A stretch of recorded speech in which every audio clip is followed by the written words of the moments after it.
அனைவருக்கும் வணக்கம். நான் உங்கள் நண்பன் சி பாண்டியன். இப்போ எதுக்காக இந்த வீடியோன்னு பார்த்தீங்கன்னா, இந்த ஐயப்ப பக்தர்களோட வீடியோவை பார்த்தேன். அருமையாக இருந்துச்சு. அன்னதான பிரபுவே சரணம் ஐயப்பான்னாங்க. ஆனால் அன்னத்தில் கடந்து உருள்வாங்கன்னு தெரியாது. அது அன்னம் இல்லை, எச்சி.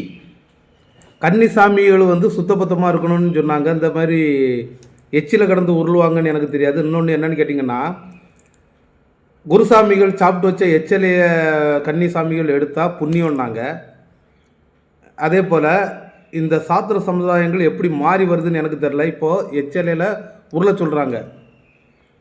எனக்கு இன்னொரு புண்ணியம் ஒன்று பண்ணணும். எப்படின்னு கேட்டிங்கன்னா, யாராவது ஒருத்தங்க சாவ போகிறாங்கல்ல, அவங்கள தடுத்துட்டு நீங்கள் போய் செத்துருங்க. அது புண்ணியம் தானே. நான் சாப்பிட்டு வச்ச எச்எல்ஏ எடுத்தால் உங்களுக்கு அது புண்ணியமா? சரி, சாப்பிட்டுட்டு வச்சவனுக்கு அது என்ன பலன்?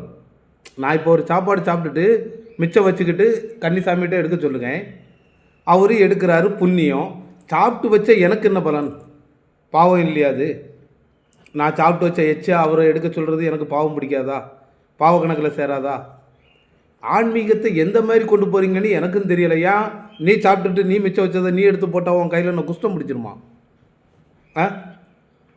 இல்லை கேட்க, ஆன்மீகத்தை இந்த மாதிரி கால் அமுக்கிறது கை அமுக்கிறது உங்களுக்கு புண்ணியம். ஒரு மனுஷனை பிடிச்சி சரியா கை அமுக்குங்க, கால் அமுக்குங்க, இந்த மாதிரியெல்லாம் செய்கிறது உங்களுக்கு புண்ணியமா? ஏன் ஒரு சிலைக்கு நீங்கள் சாமி சிலையில் போய் கை அமுக்குங்க, கால் அமுக்குங்க, அதாவது சொல்லலாம் அம்மா அப்படின்னு.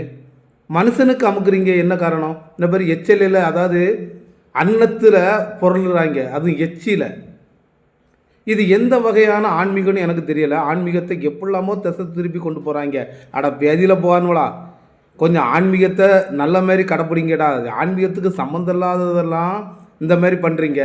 இந்த மாதிரி தான் ஆன்மீகத்தை கடைப்பிடிப்பீங்கன்னா ஒன்றே ஒன்று சொல்லுங்கள். இப்படி தான் புண்ணியம்னா, இப்போ ஒருத்தன் சாவுறதுக்கு உள்ள கண்டிஷனில் இருப்பான், நீங்கள் போய் தடுங்க. இல்லைனா சிலவன் லவ் ஃபெயிலியரில் போகிறான், சிலவன் எப்படிலாமோ ஓடி போய் தூக்க மாட்டுக்கான், அந்த மாதிரிலாம் பண்ணுவான். உங்களுக்கு அது தெரிய தான் செய்யுது. அப்போ என்ன பண்ணணும்? அவனை தடுத்துட்டு நீங்கள் போய் தூக்குங்க. அது உங்களுக்கு புண்ணியம் தானே. இல்லைனா போய் எங்கேயா இருந்து சாடுங்க.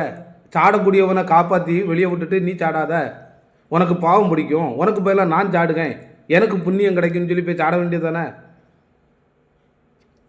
எந்த மாரி ஆன்மீகத்தை கொண்டு போகிறீங்கன்னு எனக்கும் தெரியலை. எப்படி அன்னதான பிரபுக்கே அன்னத்தால் அடியா? சந்தோஷம், நாடு விளங்கிரும். அப்புறம் அனைத்து தோழமைகளுக்கும் என் பணிவான வணக்கம்.